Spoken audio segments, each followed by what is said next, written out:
What's up, everybody? And we're here. You get to see our faces once we're not behind the camera on a battle report. That's right. If you right. don't watch any of our battle reports, obviously you can, but we're here for something completely different today.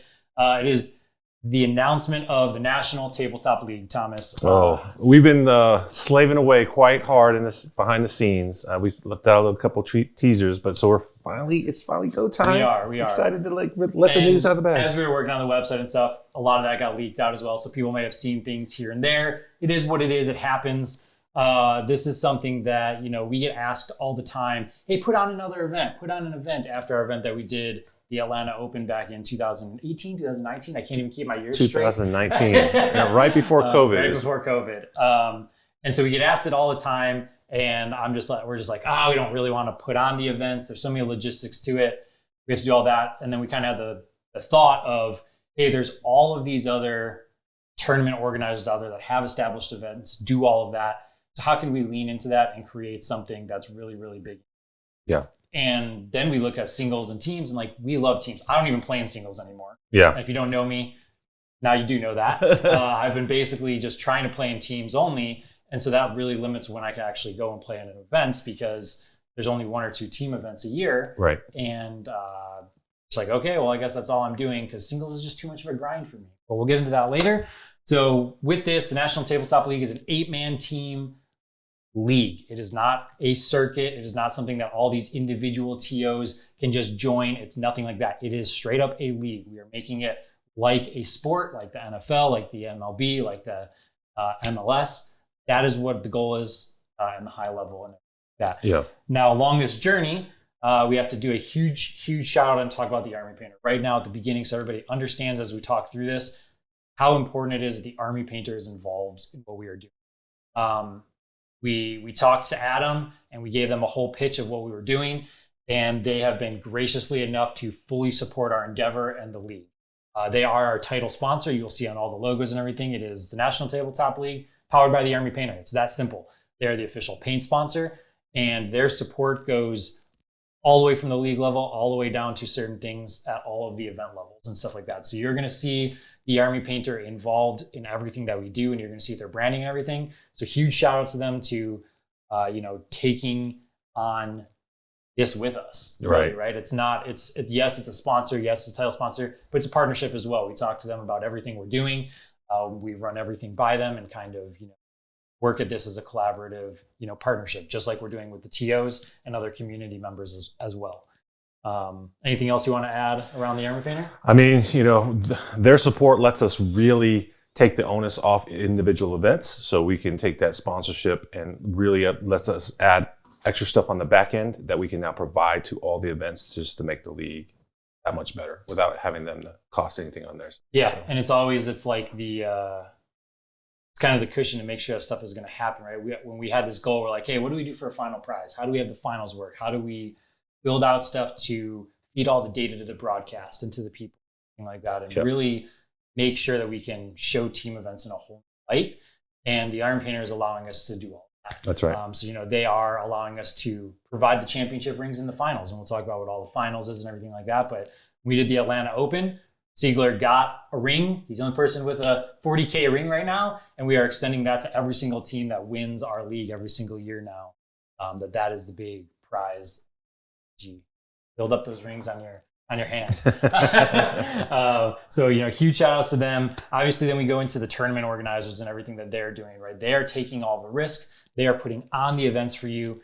They are doing all the boots on the ground work for that. We are supporting them from a league level, a higher level, putting together the standardization of terrain, rules, coordinating everything like that, and really building the tools out for them to put on really good team events, such as the pairing system, some back-end stuff, which we don't really have to get into today, and things like that to just make the standard the same across all of the events. That's something that you'll keep hearing us say is standardization across everything that we're doing. What we've really tried to do is make team play accessible, right? So there's not just 1 or 2 big events that you maybe have to travel to across the country to go to, and it's just 1 or 2 events a year. Like as Brad was saying, he loves teams. He wants more team events. So we worked with a lot of TO organizers out there that were really interested in teams. Either they had an existing event that they wanted to expand to our new 8-man format, or they were just an event organizer that said, hey, maybe I want to do teams because we got a lot of interest in our area. So we really wanted to bring teams across the country. So you're going to see lots of events all over the place. So hopefully there's an event in your backyard that you'll be able to attend. Whether you're a grizzled veteran or a first-time player, we really wanted to make that transition from playing singles over teams very seamless. We're going to have a lot of content talking about all things team related, so you can kind of get the gist before the event and the season kicks off. So you'll be really kind of primed for when it's time to play in these events. You'll have all the information. So we're excited. We think teams is a great way to play 40K. Very different than singles, but I think once we're done talking about it, you'll be excited as we are. Let's hope so. Let's hope so. So that goes into kind of the terrain and how the terrain started. So we were looking at basically we try to do everything as WTC. What is GW like? Away Games is a local, semi-local company in our area in the Southeast that provided stuff for ATC last year. And Nick Nadavati over at Art of War got us introduced to all of them. They're like, hey, like look at what they do and how they provide terrain. Yeah. So what they do is they basically go from event to event and they bring the pairing system that we're going to have, all the terrain, the bases, dice trays. They really make the event super, super premium. And so they're a really, really good partner. As you can see, this is their type of terrain, and we'll get into the terrain and details later. But that's kind of like the standardization that we're shooting for. Now, we wanted to be all inclusive as well. So you will see events that have WTC stuff. So we support our type of layout and terrain and WTC as well. And when we get into our terrain, there's a lot of caveats there. We work to base off of what GW is doing. Yeah. We wanted to make the transition from singles to teams very, very easy for people. So you're not learning 100 layouts and a whole new system. So we'll get into kind of how that shapes up later. But huge shout outs to JD and Away Games for helping us put this plan together to be able to do this at a lot of events. Yeah, like the big thing with JD and Away Games is like when we went to these tournament organizers and said, hey, we want to standardize terrain. And that's a big ask across a lot of different venues. Not everyone has all the right pieces of terrain. Are they using WTC? Are they using GW? Do they have their own mix of terrain? And we wanted to be accessible as possible for everyone to participate in the event. But some people just did not have the terrain. And as people who have worked and put on events, we know the logistical pain of buying new terrain, building, painting, storing it. So JD has a company, a business that will now, as a service, bring that terrain to the folks that need it. So if you're an event organizer and they needed some terrain, we were able to pull JD in there, and he was able to provide that. And he does it for singles events as well, not only. So like, it's just a really good service for everybody who's looking for not having to worry. Because it is a pain. And that's our function, right? From the league perspective, we look at it from how do we support the events. So really, we're not running any events. We're running the league itself, the back end, and all the supporting pieces that go with it. And terrain and supplying terrain is just another value add that we kind of help tournament organizers, if they need it, bring to their event so we can have successful. Because at the end of the day, we want events either on the West Coast or the East Coast or anybody in between. If you go to one of the events, it's going to be consistent and the same no matter where you go. Yep. So then we get into the layouts that we kind of talked about. So Nick Nadavati and Art of War kind of spearheaded the whole table layout initiative, right? When I first did it, I was like, oh yeah, we should look at doing 48 tables. And Nick was like, whoa, pump the brakes, man, pump the brakes. That's really hard from a broadcast to understand, from players to understand and to learn. So we had a lot of really good points around that. I'm not an easy person to convince to change my mind, but he kept being persistent about it, changed all of our minds and our opinions, and just showed us a really, really good simplified way that it could work. So he took the 4 existing GW layouts, and then he wanted to end up with 8 to 12 layouts. We ended up with 8 as of right now. So he created 4 more layouts, and then he basically had a system to where we could rate all of the layouts based on deployment zones and stuff like that. Yeah. And what that ended up doing is the tables end up being light, medium, and heavy, depending on what army you're playing and what deployment zone. So we'll get into that in even more detail when we talk fully about the terrain. Yeah. But we just wanted to mention huge ups and shout out to Nick over at Art of War and his team for helping us do all the terrain, all the layouts, and really start to bring in the community vibe of. Yeah, and when you talk about terrain, like so for those new to team play or 8-man team play specifically, at ATC we talk about layouts, and so if you just kind of look at the table here, we have terrain set out in kind of the standard GW layout. So the layout is like the positioning of all the squares and the spacing of the terrain. So from a team perspective, if you're playing Dawn of War, 8 players, each table will have a different orientation of all the things, different layout for all the terrain. So you would have 8 different layouts for Dawn of War. You had 8 different layouts for Hammer and Anvil. So what we try to do is use the GW standard as much as possible. Nick at Our World, like they helped us create a couple more. So we have 8 total layouts instead of having one for every single one. We've crafted it so that it's easy. It's not as many iterations. You playing singles, you're used to this type of layout. If you're playing a GW event, then you'll see it and you'll recognize it going into the teams. So it's not a big shift. So then you got the U.S. Federation. If you don't know who the U.S. Federation is, they've been doing a lot of stuff with Team USA. They are the spot holder for the USA spot over at WTC, that event.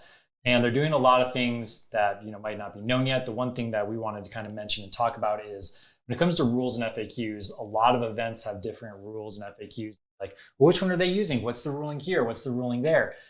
So they're doing a really, really good job spearheading and taking everybody who does all the rules writing and everything for WTC and a bunch of other TOs and what GW is doing. And they're kind of all working together to make a singular global FAQ that they are hoping every event will use, basically. So we want to support them in the way of saying, hey, yeah, we recognize what you guys are doing, how much work you're putting into it. We appreciate it, so we don't have to worry about that. And we want to take their product and use it for all of the events within the league. So, all the guys over at the U.S. Federation are putting in a lot of work, and I'm sure you will see and learn more about what they are doing and how they are being involved in the community as a whole. But for us, particularly at this moment in time right now, we are not going to write our own FAQ.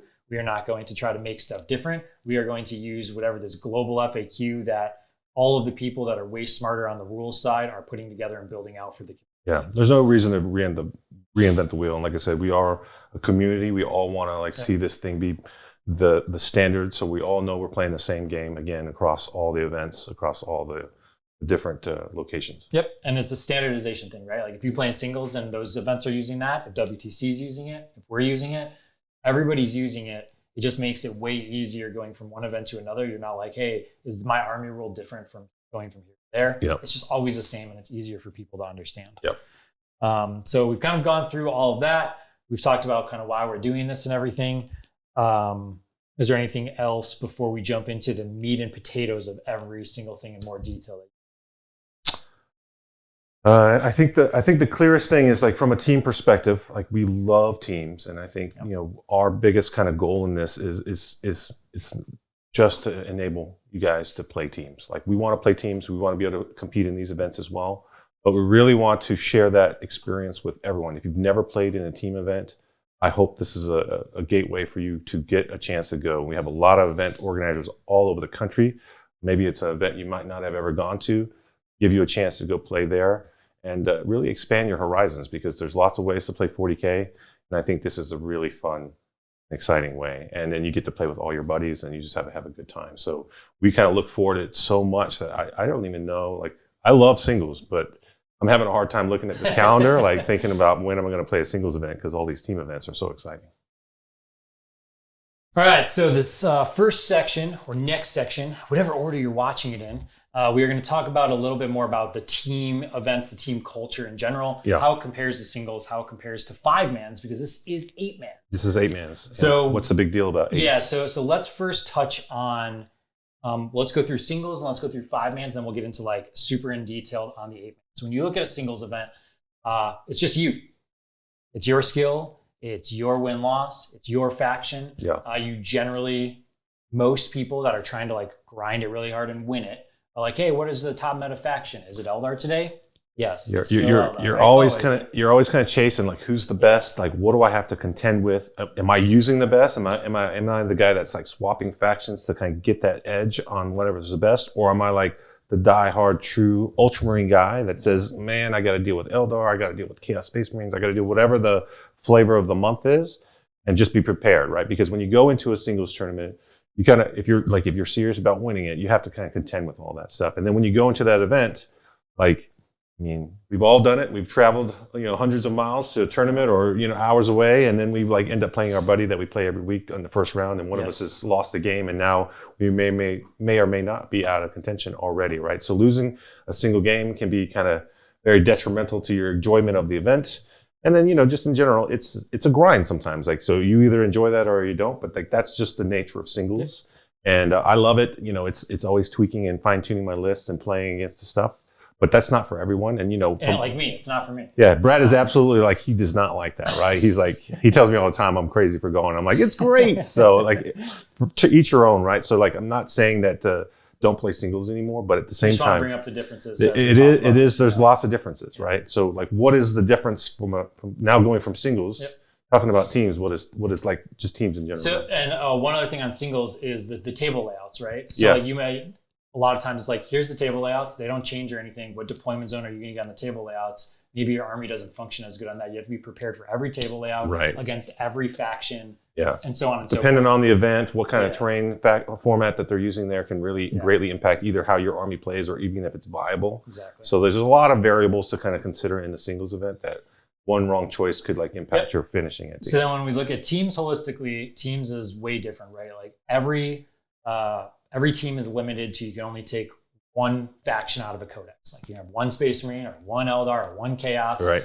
No duplicating up on the top factions, right? Stuff, right. Yeah, so you kind of then are like, okay, well, how many of these top meta armies do we need? In like a 5-man event, you generally are still going to be looking really, really highly at the meta. Yeah. And generally, if 3 of those players are like super high meta armies, you have a very good chance of beating most other armies and players if you do this correctly out there. Yeah. So just to kind of break it down even more simply, right? From a team perspective, if you're not familiar with team play at all, the way we're talking about it is in a general 5-man event or even an 8-man event, you'll have 8 players on each team, 5 players on each team, which format you're playing. They'll each play an individual game against an opponent, and you'll have a pairing process to kind of match up who's playing against who. But once you kind of go through that whole process, and now you have your individual games, I'm playing against Brad, my friend's playing against their next guy, so we go down the line. And at the end of the round, everyone scores their score, and now we collectively take their scores, and that's how we determine who's the winner of the team, right? So it's not an individual expression of score; it's the total combined score. So you can have teams or individual players that lose games, but if the overall score is high enough, then your team still wins. So you're not like kind of hurt or lost by a single loss, right? So it doesn't really impact you. And just the way the pairings, when you get really down into the weeds of it, sometimes you are intentionally trying to put certain matches into to lower the win score. You're not going to win that game, but like if you can kind of like hold them to a lower win score, then that lets you have more opportunity to score bigger on your other games. And so the way that it works with scoring is it's basically all differential based. So for every 6th point that you score difference in your opponent is going to change your score. So like we both basically start off at a 10-10 score. Yeah. And then every point that Thomas is beating me by, that's going to shift and he can go up to 11, 12, all the way up to 20, 0. Yeah. So it's a 0 to 20 scale depending on what that differential of score is. And then that number, 0 to 20 for all 5 or 8 players gets added up. And you have to get a certain number of points to get a win, loss, or draw. Yeah. And what's really interesting, as Thomas said, is you'll pair people into certain matchups, right? So if you're like, hey, they've got Eldar, we know that Eldar is going to 20-0 90% of things. It's like, okay, well, we have these 2 lists that we know can at least hold them like a 15-5 or whatever it is. They just grind out and score your points because every one of those points that you take away from them is good for the team's overall score. Yeah, and if you have an Eldar player that's going to score a lot of points, you're trying to maximize your Eldar score and then limit their Eldar score. And again, like this is kind of, we're not making anything new here. This is all using the WTC scoring they've been using for years and years. So everyone who's very familiar with WTC is going to recognize that right away. And so we're just bringing that flavor and excitement over here to the United States. Yeah, exactly. That's a very good point. It is what WTC has been doing. Their format is fantastic. We're just going over it for anybody that might not know the difference so that we paint the whole picture of what teams is here in America, because it is not that relevant here, right? There's only a couple team events until now. So it is going to be new to a lot of people. So then the other kind of thing when you look at the team events now going from a 5-man to an 8-man, and like the really big difference is 5, you're still very meta driven. 8-man, the faction pools go to like every faction is literally viable. You can have a super skewed Sisters list or Dark Eldar list or AdMech list. that is really good into these certain pairings. And if you pair into that, they can get you very, very high scores. Yeah. So it's very interesting how you can say, hey, we now get to play with a bunch of our friends. We get to play whatever factions we want. Yeah. We get to play whatever list style we want.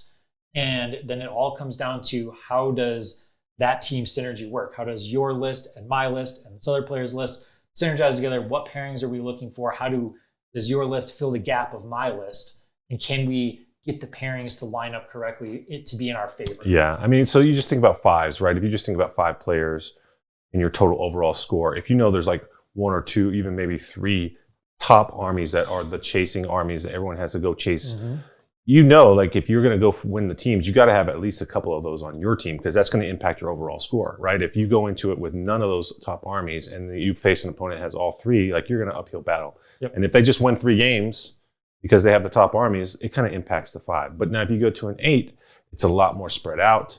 There's a lot less opportunity for that 1 or 2 top army to shift the score dramatically enough that the other games can't pick up the slack. And you're not forced to have to take that, right? So sometimes you're like, well, Chaos Space Marines is the top army, and like none of us like Chaos Space Marines, or none of us want to play Chaos Space Marines. So you're either kind of forced in that scenario where like someone's going to have to learn it, collect it, paint it for the team event, or we're just going to go without and try to do something else. Now with 8s, not only are you open to more factions because you have to fill 8 spots and you cannot duplicate, but now like you're with the guy with the Ultramarines with the like crazy like unorthodox list. Brad loves to play unorthodox lists as well. Yeah.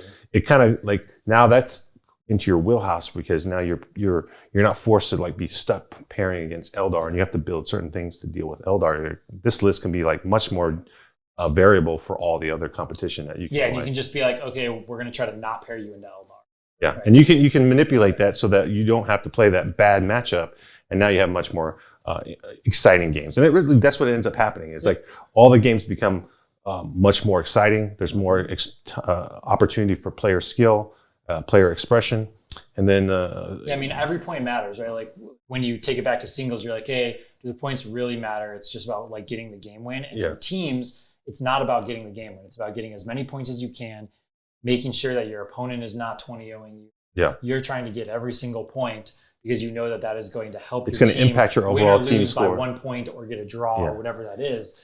So, you don't feel bad when you lose, because you're like, hey, I took the loss for us, but guys, I scored us 5 points on the loss, and hey, maybe it helps us win the round. Yeah. Right. So there's a lot of pros to like, hey, every game matters. Every person knows what they are doing going into it. Like, Thomas, we need you to get a 20-0. Hey, Brad, we need you to get a 10-10. Hey, Jaime, we need you to score 3 points. And then we all kind of know what our goals are going into that. Yeah. And so then, right, if Thomas in the middle of the game is like, hey guys, like a couple things went wrong, I'm going to be down 5 points. Then the rest of our team has to pick up those 5 points. Yeah. And we have to make that decision as a team. That's where like coaches and other team members come in. Like if you have people outside the 8 that want to come and support you, they can coach you, they can do things like that. And that helps you basically keep the scores of the round. Be like, hey, so-and-so's down, they're not going to get the score we predicted, we need you to score more. Yeah. And things like that. So there's a whole other dynamic outside of playing. It's like this whole other level of camaraderie, right? Because you're not just playing your individual game, you're like communicating and like collaborating with your teammates. There's a lot of build up beforehand, so you're practicing, you're talking about the lists and the strategies going in. There's a whole strategic layer of how you do the pairings and trying to get matchups. The terrain adds a whole nother layer with the layouts. It's very nuanced, but it's also very exciting. There's a lot of things to think about, and if you're like me, you just like all the math and the variables, and it's just like, it's so fun. And then again, at the end of the day, if none of that matters, you get to play with your friends, right? And then you're gonna get to play a lot of games, and those individual wins or losses don't matter, right? In the context of the whole team, right? As long as you're contributing to the team, having a good time, that's what it's all about. Yeah, I think from our experience, right, like we really drive towards the team environment because we like to go together. Yeah. And we're like, okay, well, you don't really hang out while you're playing the games. Well, in the team format, you are hanging out while you're playing the games, because you're like, hey, how are you doing? How's this going? In singles, you're like, hey, they're way over there on the other side of the venue. I can't get over there and like say, how's your game going to you? We've all gone to those events. If you're an avid tournament goer like I am, you go there, you play a lot of games, you're busy all day long. You're seeing all your friends. It's like a family reunion, visiting with everybody like before the round starts. And then like you start playing the game, and then like you maybe get to see them for 5 minutes at lunchtime, and then you're back to it, and you just like Next thing you know, the whole weekend's gone by and you haven't had time to say hi to anybody, right? So this is much different. You're much more combined with your groups. You get to see everybody. And you're building up to it together instead of like versus each other where you're like, well, I don't want to tell you the secret of how to beat my list. It's like, no, you get to work together leading up to it, right before it, during the event, everything like that. Yeah. And then it's also the mentality of like, right, if you lose a game and you feel bad about it, you have your entire team there then to pick you up and back you up and be like, hey, they've lost like several games. Can we try to get them a good pairing this round? So like they have a good time because like they're just not really enjoying themselves right now. Yeah. So there's a lot of things like we've been through all of that and we've seen it all. We're like, hey, Eldar's at the top. Thomas just took Eldar 3 times to the face. Can we like not pair him against that next time? Can I have a not Eldar this time, please? I'll raise my hand. But you don't always have to do that because you're like, no, it's the best thing for us. But we generally look at it of like, we want everyone to have a good time and like the games they're playing and stuff like that. So we try to switch up who's taking the bad matches each time so that it's not one person all the time doing it. Yeah. And frankly, I love taking the bad matchups. So I try to like just soak that up for my team. And I'm like, hey guys, just give me the worst matchup ever and I'll score as many points as I can. Yeah. Because I want everyone else to just really, really have a really good time. I'm like, hey, I trust my teammates that they're going to do a good job. So I'll just take the worst thing ever and I'll still have fun with it because I'm okay with it. So there's so many dynamics that Brad's you a can do in champ. a team environment. He loves taking the hits for the teams and it's great. And again, you're kind of just building that whole team spirit together, right? And it's hard to kind of get that spirit across until you actually play in some of these events, right? So like, I encourage you as we dive into this and as we start communicating stuff, if you're interested, you want to know more, reach out. We're happy to do it. We're going to start doing a lot of content. We're going to be doing live streams. We're going to do more battle reports if you're fans of our channel. More. Or it's going to be, it's ready. We're ready to go. Well, that does it with kind of explaining the difference in the holistic top-down approach from a team's event. Let's walk through the schedule now. Events and TOs that are involved with this. We'll go over this kind of quick. We're not going to go into super details about every single event. Those are all still being fleshed out. But we want you all to know the areas of where they are and who are spearheading those. I've got a cheat sheet here, so don't mind me looking down at my cheat sheet because it's a lot of events to remember. And it's a lot of different TOs and companies and stuff. And they're all going to be on our website. So when this goes live, you'll be able to see our website. So you'll be able to click down into those. Some of the dates might not be up there, but you'll be able to see like the months and the schedule and all the people involved. So big shout out to all those guys. We are super excited. They're super excited to get this announcement. We've been kind of building up and holding for quite a while, so they're ready to like yell it from the rooftops. So here we are. So the first season is going to start in March of 2024, and it's going to go all the way to July 2025. Right. So we're going to have an extended first season that's over a year, and inside of that year, there's going to be 17 team events. That's right, 8-man teams, 17 places throughout that whole season. 17 events. The 18th one is the finals. We'll talk about the finals separately because there's a lot of nuance that goes into that. But 17 events that are part of the league. So let's get into kind of where they start and who's doing all these things. So in March, tickets are on sale right now for this event. It's March 1st through 3rd. It is in Tennessee. It is hosted and run by ATC. They're calling it 8TC. I know it's kind of hard to like hear the difference, A versus 8, but very clever naming on that. It's 8TC. Shane and Chris and the crew over there are putting that event on. They were our like first partners with this and everything. There's a lot that goes into that. And just for kind of history's sake, right? We like ATC is one of the largest, the largest actually, team event that's been 13 plus years. So like they're in Tennessee. Like that's the team event. If you know anything about teams, 5-man teams, we would go to ATC religiously. That was like one of our favorite events. So they were the first guys we called and said, hey, we're thinking about doing this. And so, they were a natural fit. They were excited about it as well. So they partnered with us for the very first event. So they are hosting the first 8-man team event. So that's happening in March. And like you said, just kind of gets tickets bigger are on sale. And what we're trying to do as well is, I'm not going to like talk exact about ticket prices and stuff like that. We're trying to set a standard ticket price range. Basically, you're going to find out that that's going to vary a little bit from event to event. Every event has different costs, different overhead, things like that, depending on location and where they are and what their venue costs and all the other things they have to do. But we're trying to keep it in a range so that you're not going to go to one event and be like, hey, why does it cost $50? And another event be like, why is it $100? everybody's trying to work together and make it very, very much cohesive, so that there's not an advantage or disadvantage of going to one event. So ATC in March, then we look over to April. This is the other large team event. This is the Northeast Team Championship hosted by Battle for Salvation. So they were the second people that we ended up reaching out to because we went to their event last year. So these are like the two team events that we've been going to. Yeah. And so they are in April. So you've got a March event in Tennessee. You've got an April event up in New York. Yeah, and they've converted they usually run 5 man. They converted do. their event completely over to 8. So Yep. they're totally on board with this shift to 8. So we're totally excited to have them on board and can't wait to go to their event again. Yeah, their event's really good. Really great people, Bob and Ed and everybody that puts on the events over there. We loved the event, and we were planning on going back this year. So the fact that it's 8-man teams and it's part of the league is very, very awesome for us. Yeah. Then we didn't want this just to be a U.S. thing, right? So Canada, we're here for you, and you're here for us. So this is North America, right? It's not just the United States. Yep. So up in Canada, now we're going to have a couple Canada events. So Can Hammer, they put on a team event all the time up there. It's not one that we've been to yet or anything like that, but Can Hammer was already looking at changing their event from a 5-man to an 8-man as well.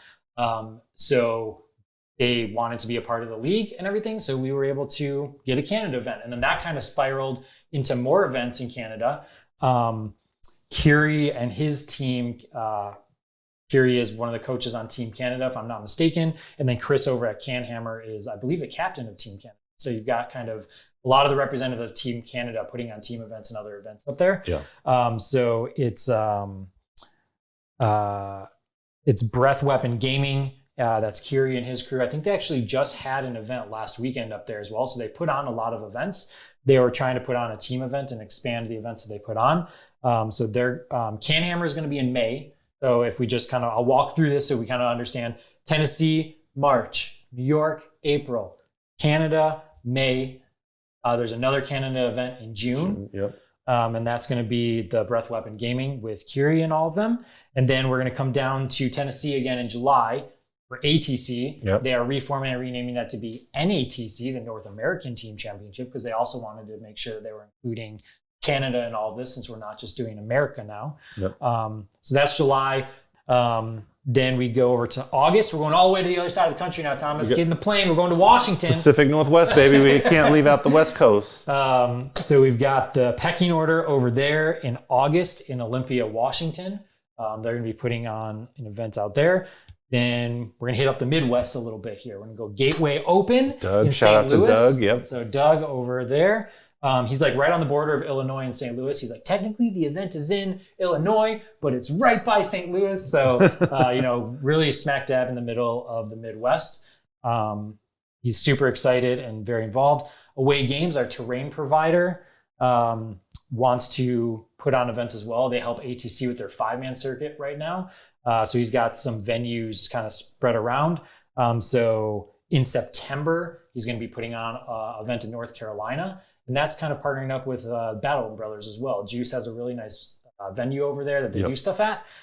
So shout out to Battle Brothers for having Away Games, and Away Games, also wanting to step up and put on an event, not just be a terrain provider, but taking that extra step of putting an event on. There's 2 events in September, so that's in North Carolina, and then there's another event in September. I guess there's 2 in August, right? You got 2 in August, which is Washington and St. Louis. And St. Louis, yep. And that's going to be like basically right after WTC. So hopefully there's a lot of hype around WTC, people we want to play and stuff. So being close to WTC is always a good thing. We're just keeping that kind of hype and train going. Then in September, you've got North Carolina and Canada. And kind of how we're looking at this is, just to touch on it, the reason that events can happen in the same month is we're really looking at like the demographics and the regions of where events are happening. You can have an East Coast and a West Coast event that most likely can draw way different people. You can have a Southeast event and a Midwest event. There might be some crossover, but you're going to have a lot of teams that are like, this is the area I'm in. So it was very important as we got advice from a lot of the advisors like Nick and a lot of other people out there. We're saying, hey, try to include as many regions as you can, so it is everybody doing this together. Yeah, I mean, really, you think about it, like not everyone's going to travel across the country to go to these events. And again, we wanted to really not just limit it to just one or two big events. We wanted to have a breadth of options for you folks that want to play tournaments and just give you locations that are potentially closer to you. So you're not forced to make that decision, right? So hopefully we find an area that's close to you guys. You can go out and support your local tournament organizer and build this thing up and enjoy teams the way we want to. Yeah, so then the second event in September is going to be in Canada. So we've got 3 Canada events. One of them will repeat to the later year. 2 of them are in the Ottawa area. One of them is like an hour outside of Toronto. Can't remember the city exactly, but that's going to be Snuds and Snotlings. They've got a YouTube channel. They put on team events. They do singles events as well. I got introduced to them through the other Canada crews. So super happy to have them on board. Then we've got November. November is going to be going down to Tampa, Florida. So this tell us a little bit about who this is. It's Lewis down in the Crucible. So if you know anything about Florida, you know Crucible's been going on for a long time. A great event. Lewis is a fantastic guy. So he was super excited when we brought this up to him, and he's like, "How can I support it? How can I sign up?" So it wasn't even a question. he was in from day one. So big shout out to Lewis and his crew for stepping up and being excited to host an 8-man event. Yeah, and then December, originally we were like, hey, snow, December, maybe it doesn't get along. And the guys over in Denver, Colorado said, we love our snow. Bring it here in December. It's the 40K fight crew, guys, the Denver 40K. Yeah, so I mean, they're super excited. I mean, obviously, they really want to have an event, and we're talking about teams, and they're like, we've been talking about teams for a while, and we're like, well, we got this thing, and they're like, how can we sign up? So we're super stoked. I haven't been to Denver in a long time. I have some family out there, so I'm sure I'm already talking to the wife about how we got to schedule a trip out to Denver to play 40K. So we'll see how that works out. But I mean, it's you go skiing or snowboarding after you play. You hang out there for a little bit. It's a really nice little vacation spot before the holidays. Yeah. So that does it for 2024. Then we go into the back half of the season in 2025, which we're going to hit a lot of these events kind of again. So we're going to hit 8TC again in that like February, March timeframe. Then we're going to go Battle for Salvation. No, then we're going to actually go to Washington again. Okay. Yeah. So we've got the Gamers Haven. Oh yeah, Bob Kelly. I think it is. Up there? Yep. So we've got Bob Kelly with the Gamers Haven in March over on Washington. So we'll have a Tennessee event in February, March, and then we'll have a Washington event. So going back to the West Coast, then Battle for Salvation in that April, May timeframe up in New York. And then we're going to go up to Canada for Canhammer again in May. And then in June, we've got 2 events in June, right before the finals. One is going to be the Breath Weapon Gaming again in Canada. And then another one is going to be a brand new event, which is going to be hosted by Tundra Tactics. They've got a TO that wants to put on events up there. So Eric is helping facilitate a bunch of things with an event there. And that's going to be in Madison, Wisconsin. So another very, very good location of Midwest event. And that'll be kind of the last qualifier for the finals. And then the finals is July, NATC 2025. And now when we say the finals, we need to talk a little bit about what the finals is. So when we go into the finals, we talked about 17 events leading up to this. There's one other event that we didn't talk about as well. For these 17 events, the winner of each event is going to qualify for the finals. Now, if the same team wins multiple events, it'll just go to the next placing. So if Art of War goes to every single event and they get first place in every event, don't worry. Those other teams are still going to Those Art of War guys. Qualify. They're not going to ruin it for the rest of us, They're right? not So gonna every ruin it for event that everybody. you go to, no matter where it is, you're going to qualify a winner to go to the finals. So that's a big deal. Like the finals is like the big buildup for the thing. Remember, we talked about the rings. You're going to get a championship ring. You're going to be crowned the champion of season 1 of the NTL, the National Tabletop League. So there's definitely reasons to go attend every single event if you're trying to win a spot. But that's not the only way, right? So we said 17 individual events. So those are the 17 like base events that are all officially part of the league. As you have seen, the Champions Cup was announced. And so we've extended them an invite slot for that, and they've graciously accepted, and they want to be a part of it, and we want to support each other in all these endeavors that are team related. That's right. So that FLG event and community-led event, the Champions Cup, will be the 18th qualifying spot, and that's happening, in October of 2024.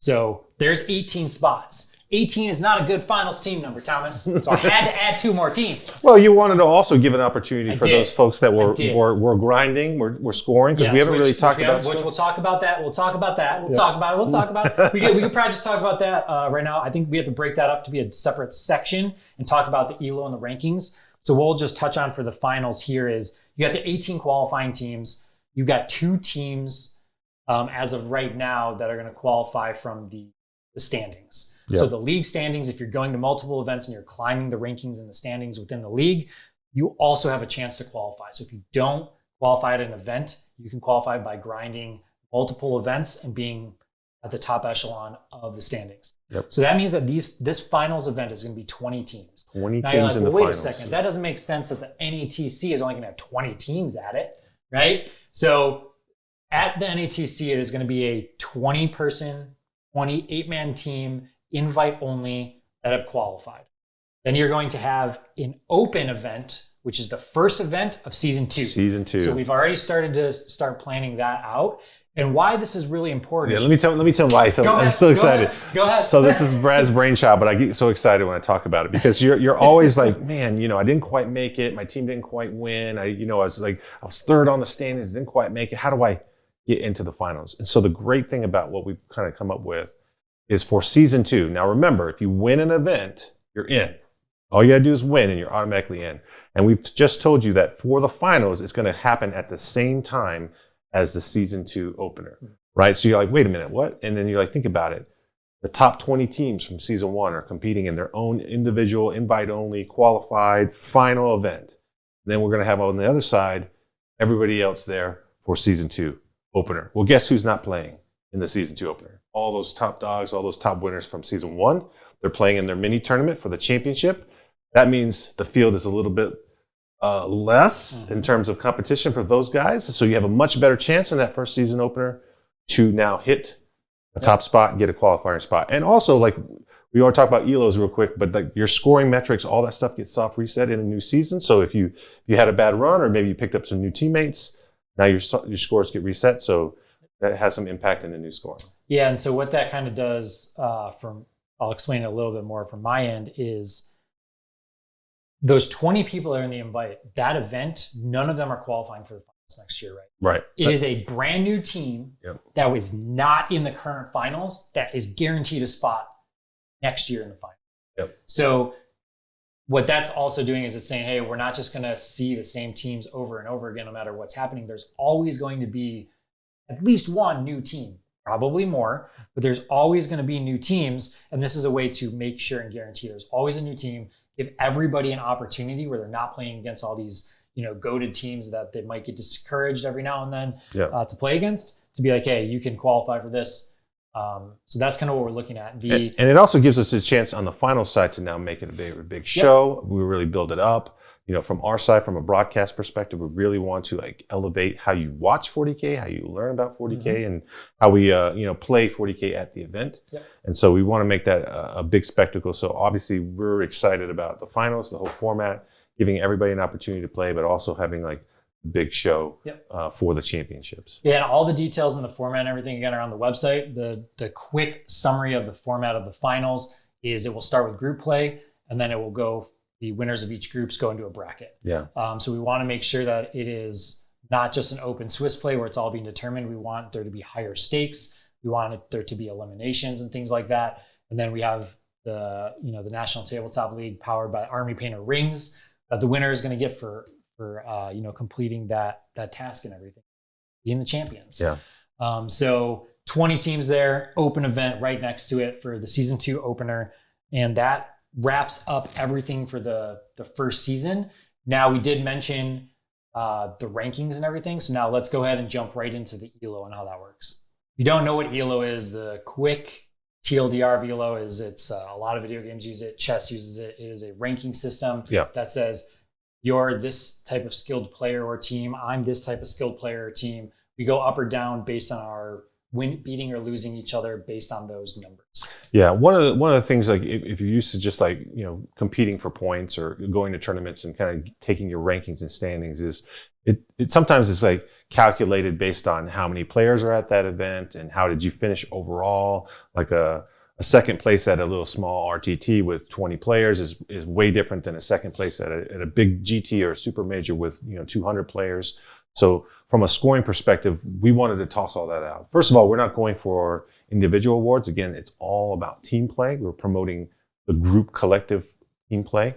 But we also wanted to, we know that not everyone can compete and go to all these events, and we wanted to give opportunity for events of no matter what the size is to have equal standing as those participants play. So ELO is a great way to kind of track that, score that. Every team, when you start and register, will get an ELO score to start with, and then every time you play, every round, your ELO score goes up and down based on your opponent. So if you play Art of War and they have a really high, we always like to. We just use them as an example. They're the great example because everyone kind of knows Art of War. They know they're the top team out there, especially in the team format. They just like really go in and wreck people. So if they are the top dog and they have a high ELO score and you're underdog team with a low ELO score, if you come in and beat them, your ELO score is going to jump way up. And theirs is going to go down. Theirs is going to drop quite a bit because you did the underdog. But if you lose to them, theirs doesn't really go up much because from a scoring perspective, the way the metric is if we're even scores competing against each other, we have 50-50, we should each individually win as often as we lose. But if you're like really big ranking, the high rank should almost always beat low one. So if there's an upset, that really changes the score. So if they beat you, your score doesn't change much, their score doesn't change much. But if you beat them, there's a big shift. And so that kind of tracks from round to round, game to game. So that gets updated per game. So like when you play in a tournament, you play 5-6 games in that tournament, your score gets updated 5 or 6 times, right? So it doesn't matter where you finish in the tournament. It really is about how you did against your individual opponent. And what's good about that is if you don't have that and you're just like, it's all based on wins and losses and that's where you stand and that's how you rank up and down, what happens is it doesn't matter who you play on the other side of the table. They beat you, you get a loss. Yeah. If you beat them, you get a win. Where what this does is it says, hey, it is a perceived calculated value. This team is better than us. So the stakes are lower for us. We are predicted to lose this. Yeah. So we're not going to get punished for losing it. Versus if you just get a loss and then that affects your standings and your rankings, you're just getting hard punished. So you're like, okay, I had to play against the best team. I lost it. I got punished in this way. Where this sense we're saying, hey, we see and recognize them as a better team than you. So you are not going to get punished for it. You're going to go down 2 points in ELO. They're going to go up 2 points in ELO. So then you can go into that game and like understand it's not going to affect your rankings that much. So go into it learning, go into it with an open mind. You don't have to be stressing out as much because the stakes are not that high for you in that individual game at that moment. And it also like prevents like, whenever you talk about leagues and like, if there's a couple people who just keep winning and they just run away with the standings and there's no point, nobody can really catch them. That really eliminates that, right? So, and again, when we talk about standings, you've already got the people who win the events qualifying.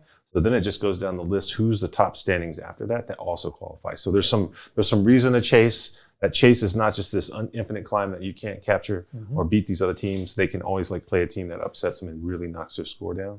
And there's lots of opportunities to play at events across the country to potentially play more games. And one interesting thing about ELO is generally it takes a lot of games to play. So what we're doing is we're calling a fast track ELO system.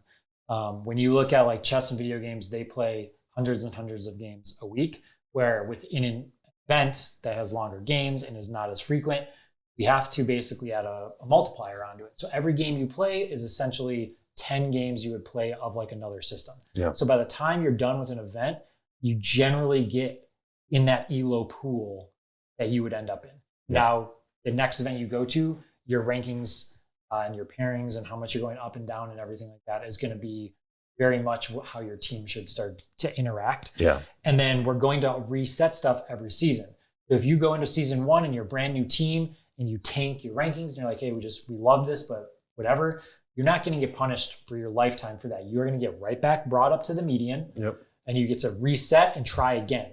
And then we're going to have soft resets. This is all on the website, so I'm not going to talk exact numbers here, but you'll get soft reset from the bottom up and from the top down, but we're going to keep the top people still above. If you really set really high, and because like the ELOs matter for when you go to individual events. There's seedings that go into it. There's lots of things that kind of so seeding is a good thing. So like no matter what format we end up doing for events, right now the plan is it's just going to be Swiss format for all these events. So it'd be 5 rounds or 6 rounds. But we want to seed that first round. So we want you to be like, hey, I'm the number 1 seed. I know that I'm going to play. Yeah, my rankings matter. Seed. And then it's going to also kind of, set the stage for at least the first round. Yep. Who gets paired up. And it gives us more opportunity to use that as a way to broadcast and hype the event and talk about the teams individually and build up those matchups, right? So again, we're thinking about this more holistically than just individual events. How do we bring it all together in a league format where we can now communicate that, share that, build the energy and the hype and the excitement around all of the events. And as you go and play, all the teams that are participating, because we want to highlight those teams that are there, the ones that are doing well, the ones that had hard losses, and just have a good time with it, right? Because it's not just about, one game at a time. It's really about how can we all participate in this thing that we love and cheer on all those people that are doing well. Yeah, and the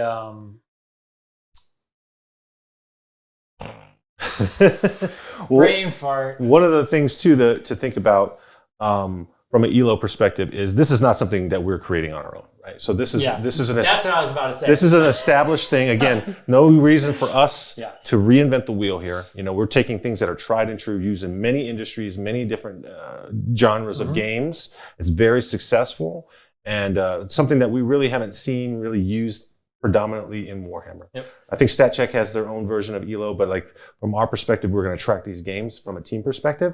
So we're really excited about what that will bring and kind of the level of stratification it will allow the different teams to kind of achieve as they kind of shoot for points and play in the tournament. The other thing too is everything that we talk about here, and this is probably a good place to just re-mention this, is we are taking feedback, we are taking learnings, and we will alter and do stuff, right? So if everyone's like, hey, we don't like being seated in events, then we just will stop seating people, or we won't do it, right? So nothing is ever going to be set in stone. It is what does the community want? What do the TOs want? What is the best for the formats and everything like that?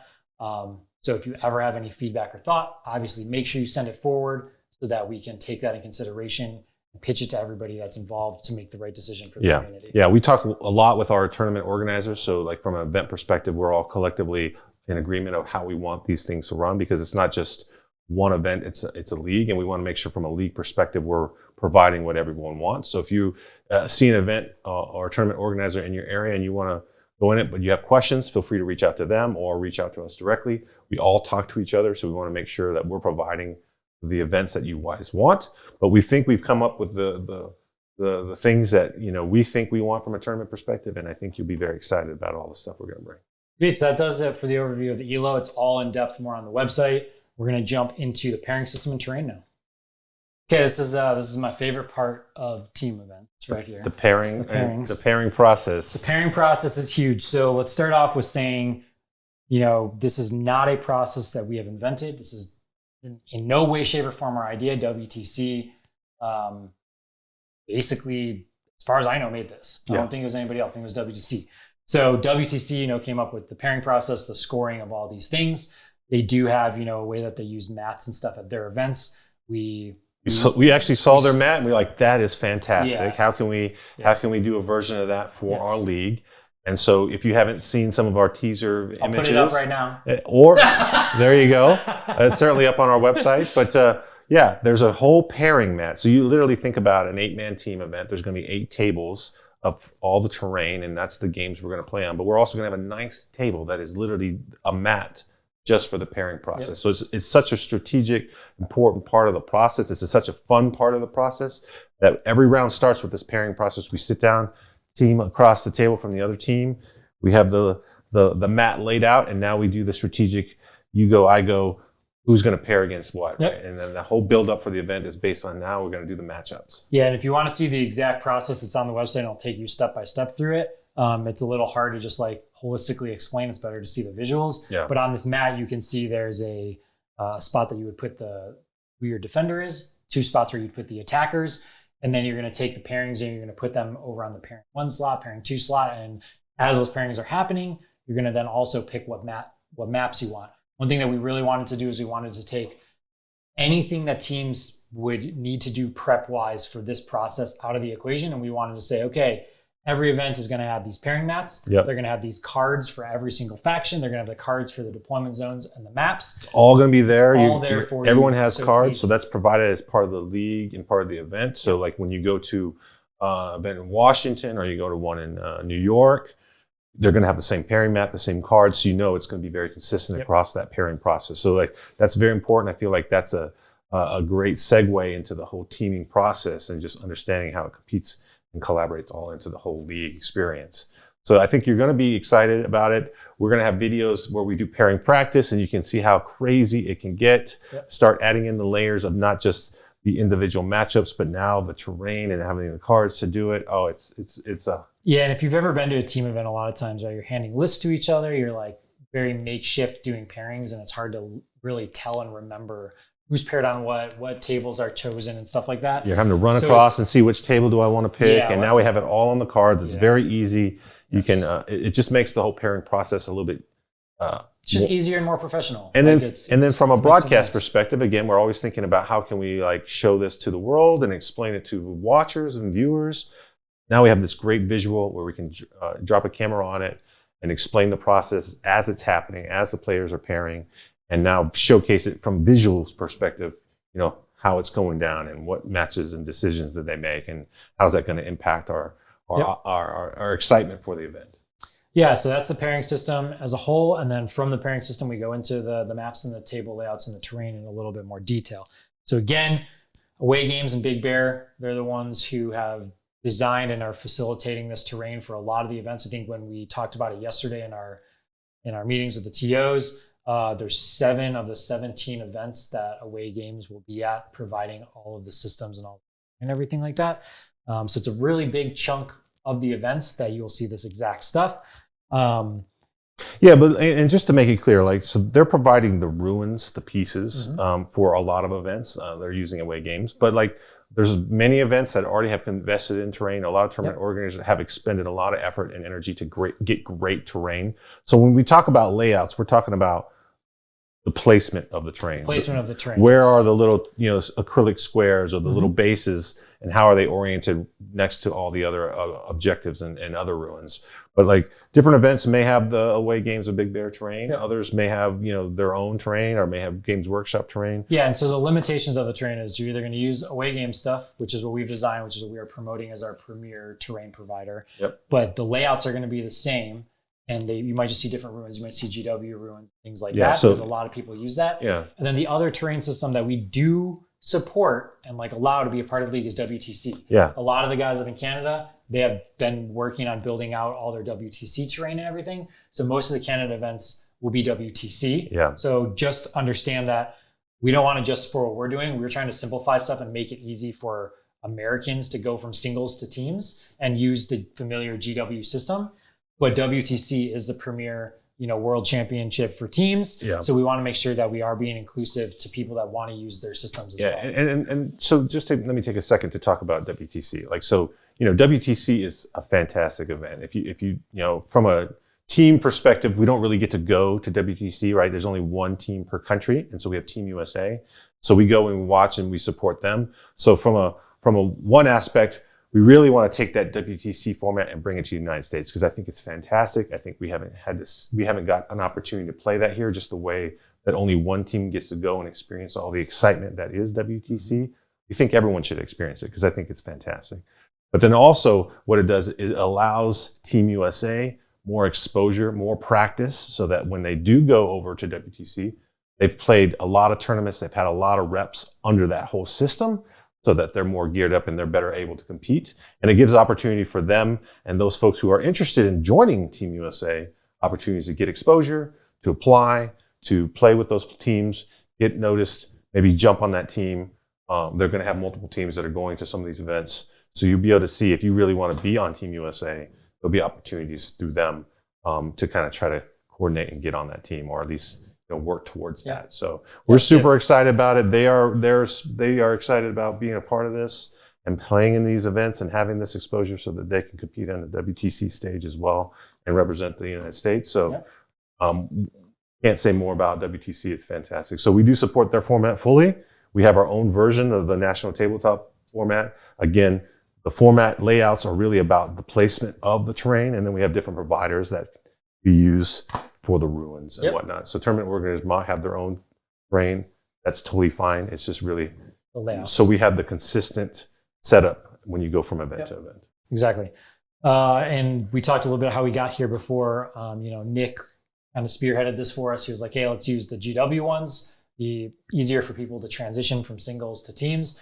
And then he's going to make more layouts for the rest of the tables. And what was important for us was to make sure there was no repeated tables. Because if you have repeated tables, the pairing process becomes easier, because when you defend, when you attack, when you're choosing tables becomes a lot less important, because you're like, oh, there's 3 of those tables. I could be on anything because I know I can get one of those 3 tables. Yeah. And so making you have to choose, here's the 1 table that this army wants to play on. Here's the 2 tables that these armies want to play on, really makes the pairing process way more important. So our whole thing was, hey, we just want the tables to be unique for the 8. He wanted to keep it down in between 8 and 12 tables, so it's easier for people to remember. So we got it down to 8. We think the 8 tables are really good and they work. If we obviously get feedback or anything, we could adjust tables. We could add a 9th table, a 10th table. We can say, hey, this deployment zone, these 2 tables aren't played, these 2 tables are instead, if that makes sense and it's needed. Right now, after all the testing and everything that we've done and all the grading of the layouts, we don't think it's needed right now. Yeah. So obviously give us the feedback and everything, play these, let us know. Yeah. A lot of the TOs are going to be using these for singles events too. They're super excited about the expansion of layouts. Yeah, when we talked to Games Workshop, like we really were talking about how we do these layouts. And they asked the question, well, why are you creating whole new layouts when we have this whole existing set? So we took that to heart, really said, hey, how can we utilize the Games Workshop sets that exist today? Because if you've played on those sets, they work really well. They are a shift, they are different if you haven't played than you're used to. But once you really do it, it really impacts how the game is played. And we really think that it's important that we capitalize that and make sure that if you go from singles to teams, it's not this big shift that you've never seen, this new terrain format, right? So we really worked hard with that with Nick and Art of War to kind of make sure that him and his team tested these layouts, used their experience in the game, playing in WTC, playing all the events across the United States to make it consistent kind of with what the Games Workshop setup is. So the other important thing about it too is just if you look at it from a game design standpoint, right? So I'm a video game designer, so I'm like, play the game as it's designed. The GW's designed a game and all these rules to play on terrain and layouts of this type. There's a reason for it. Right. So the more we can lean into that, the more that everybody is playing the game the way it's designed and intended. Yep. So we're excited about the layouts. I think if you look at them on first glance, it's very deceiving. We've played many games here testing where this terrain is terrible, and then you start putting the models down and moving. You're like, oh my gosh, I didn't see this angle, or I didn't do that. So it ends up being very exciting, and so we're excited to reveal it. We're excited for you guys to get your hands on it, test this, give us feedback. Yep. The season does not start until March, so once the season starts, we're kind of trying to lock that in so it's consistent for everybody. But there is some time. Go out there and play some games, and like I said, some of the organizers are already going to implement some of these in some singles before the end of the year. So we're excited to kind of hear that feedback. So take a look at it and let us know what you think. Yeah, if you want to get all the exact measurements, all the layouts, all the exact terrain pieces and stuff that we're doing, all there's on a the terrain website. pack on the website and everything like that. Yep. So that does it for the layouts and the terrain and the pairing process. Let's go into a little bit more of the broadcast and media aspect of it. All right, so the broadcast and media side of things, there's a lot of media outlets, a lot of broadcasting, a lot of YouTube channels and stuff like that. One thing that I want to state really quick is if you are watching on this channel, you've seen our battle reports. If you know, we've done a lot of stuff. Every piece of content that we do is now from this day forward focused on teams. Yeah. So you're going to see way different lists. We're going to do pairing stuff. You're going to see different matchups. We're going to do mini tournaments, podcasts, everything like that. We are looking at it from a team's perspective, not singles. We are not putting a piece of singles content out on this channel. I refuse. Nobody will give me any of that. So everything is teams. We're going to talk about why we're playing lists because of teams format, how they skew, how we do pairings, how we're doing table picks, everything like that. So hopefully we can bring a lot of that strategic value to life about team events and help. And we really want you to have some visibility on how the game is played and why the decisions are made, and kind of take some of the mystery off some of the choices that people make. And if you're completely new to teams, kind of get that excitement and understanding what it's all about. Why is it fun? Why is it exciting? Why you're doing the things you're doing. We're still going to have battle reports. I'm going to still be playing some Ultramarines. I'm still going to be playing all these armies, but it may be slightly changed the list in terms of how we are building those lists to kind of compete in teams. Because it is a different way. You are thinking about different things. And again, instead of trying to chase that single, how do I beat Eldar or how do I beat whatever the top army of the moment is how do I, maybe I'm playing for keeping scores down, or maybe I'm trying to score big against certain types of armies. Maybe I'm factoring in the terrain. There's a little bit different choices that get made. So it's very different. So we want to make sure we're highlighting that as we play those games and as we do videos on content on how do you pair, how do you do all that stuff. So really team focused. We're super excited about teams. And we can't wait to share all the stuff that we have coming for you. And then for our broadcast side, our official broadcast partner is Tactical Tortoise. So Trevi over there is going to be our main broadcast provider. If you don't know who he is, go check out his YouTube channel. He has a lot of stuff on TTS. He's kind of pioneered all of the events and stuff on the TTS realm. And he's recently been going to in-person events and expanding his business in that way to broadcast stuff. So we've talked to him. We've kind of always been buddy-buddy with him and stuff through all the TTS stuff. And we think that he's a super good and valuable partner to come and broadcast a lot of our events. Yeah. So there could be events that there are other broadcasts going on and everything. If it's an official broadcast by us, we will be using Trevi for that. And we're going to try to elevate the broadcast as much as possible. If you haven't seen any of our broadcasts that we've done in the past, right, we did the Atlanta Open. We also helped with the GW one in Adepticon last year in 2023. So, you know, 2022, 2023. 2022. Oh, it is 2023. 2022. 2022.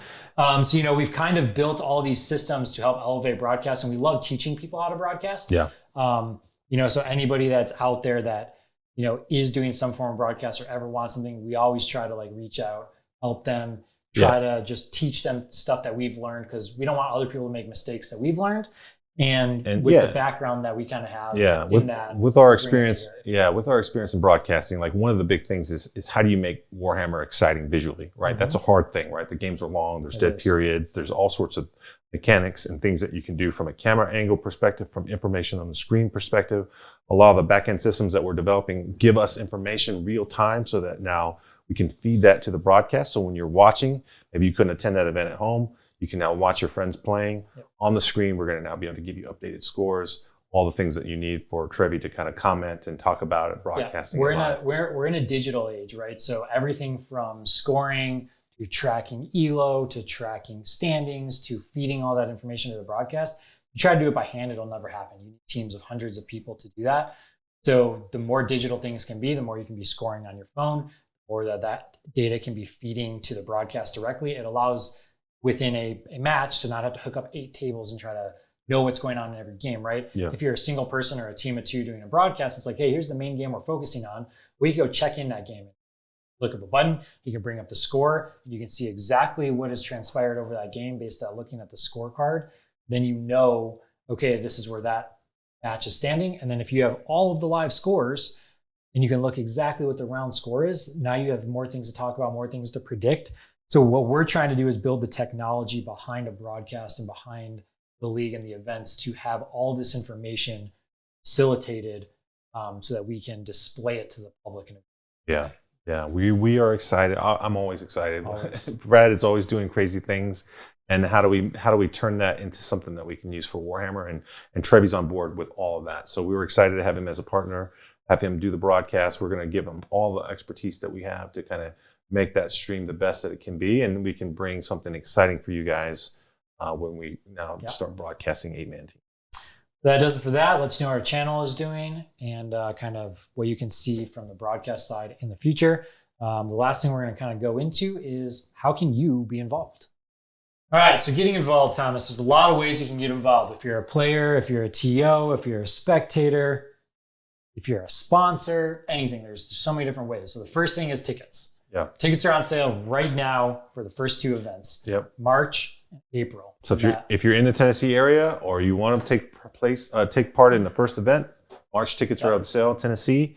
The April event, Battle for Salvation, is up in New York. Yep. So if you're in that area or if you want to travel to New York, spend some time up there. April, already on sale. So go buy some tickets. So right away, they're available. Go sign up. Yep. From a team perspective, again, you're signing up a team. Yep. So one thing we really haven't spent a lot of time on is how we track the teams, but like that'll all come later. So we could just mention that really quick is when you are putting a team together, we'll have stipulations, we'll have rules, we'll have guidelines, we'll have suggestions on how you can do all that and what that means and what it looks like and how it'll all be managed through the league.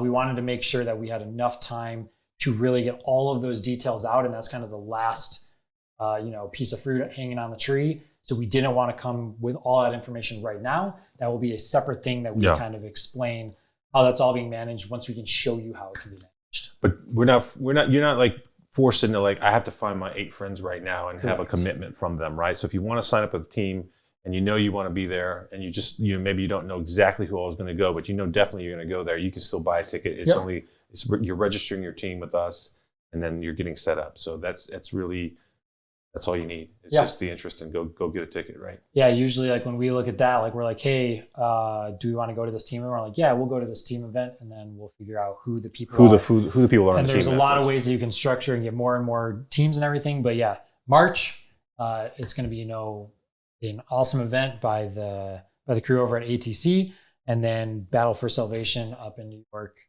in April. So those are our first 2 events. That's how you can be involved as a player to get started off. And then obviously after that, there's an event every single month. Choose what month you want to go, choose what area you want to go to multiple. Yeah. Like support the scene, support the community, support your local TOs. You are not supporting us in any way with any of that money or anything. That is all going to your TOs and everybody that's putting that on. That's right. So support them, go to those events, and we are here to support it from high level standpoint, standardization, really, really trying to bring elevation of teams to the event levels. So then you've got if all the events, right? So we've got all these events that are signed up. If you are a TO or an event organizer that wants to put on an event in the future, obviously our first season is packed right now. Yep, we've already closed signups for season 1. So if you're very interested in, we've already booked up season 1, but certainly for season 2, once that kicks off in 2025, it's wide open. You could potentially add an event as well. So just kind of contact us and we'll kind of get you in the rotation and start talking about what it would look like, where your event is at and the timing of it. So we can coordinate that with all the other events. Yeah, we will definitely be looking to expand for season 2. So reach out to us. We can start those conversations now, get you on the preliminary schedule and everything. So that's how you can be involved as a TO. Obviously, if you are just a community goer supporting stuff, if you can't go to any of these events, watch the broadcasts, be involved on social media, give your thoughts and advice, play on TTS and practice the table outs, whatever that means, show support to everybody. We're trying to make this as inclusive as possible. We want everybody to be involved. If you're looking for a team and you need help finding a team, reach out to us, reach out to your TO. We will figure out a way to get a team together and put you on a team. A lot of the TOs are trying to figure out, hey, how do we do Merc teams? How do we take these individual players and help them form teams around us and stuff? So there's a lot of things like that can and will happen as well. So don't be afraid to talk to people. Yeah. Don't be afraid to reach out to your TOs. It doesn't matter what your skill is. It doesn't matter how involved you are. If you want to play in this, find a way to play in it. Yeah. Yeah. I think one of the common questions we get, it's hard enough to find 4 other players in a 5-man event to commit to go into a team event. How do I get 8? What if I don't have 8 friends that want to go to an event with me? Those are not uncommon questions. And then we have answers for those. So and we're here to help you, find a way around it if that's a problem. So don't feel bad about it. Don't feel like that's a problem that can't be solved. We're here to help you. All the TOs are very invested and interested in getting you a seat on the team experience. So yeah, definitely reach out. We're here to help. Yeah. And then the last part would basically be if you want to actually help at the event, right? Everybody needs help, whether it's reffing, whether it's setting up tables, tearing down tables, whatever it may be. Every event's going to have their own needs. So if you want to help out at any of these events, reach out to the local TOs, right? All their information and stuff is on the website under their events, and you can go to their own websites and contact them. But reach out to them, show them that you're supporting them. And if you want to help them in any way, we definitely encourage you to do so. Yeah, this team stuff can't happen without you guys' support. So the more you kind of show that support, show your interest, show the TOs that this is something that you're very interested and passionate about, whether that's physically supporting them or watching and supporting from the social media side, or just going to the events themselves and playing in it. All that support matters, and it shows that this is something that the community wants, and then we're here to help provide. All right, so we've gone over a lot of information. There's tons of stuff on the website. There's still more to post out there, like official packets and team formations and stuff like that. It can't all happen overnight. But this is the National Tabletop League. You can go to nationaltabletopleague.com to get all of that information. You can reach out to your local TOs. You can start putting your teams together. We're open to all feedback, all criticism, everything. We want to make sure that this is driven by everybody successful. Yep.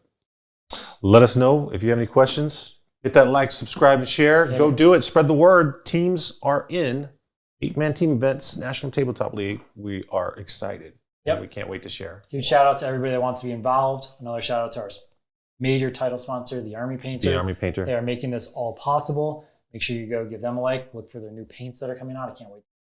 I know we have some. I see the video and I'm like, how do I get these? I think we have some in a location. I just need to go get them. Okay. I need to go get them. So that does it. I don't know what else to say. I could talk about this all day, every day for hours and hours. So we have to cut ourselves off eventually, or this will be a 10-hour video. So yes, like, comment, subscribe, do all those fun things. Let us know all of your feedback, and we will see you in the next one.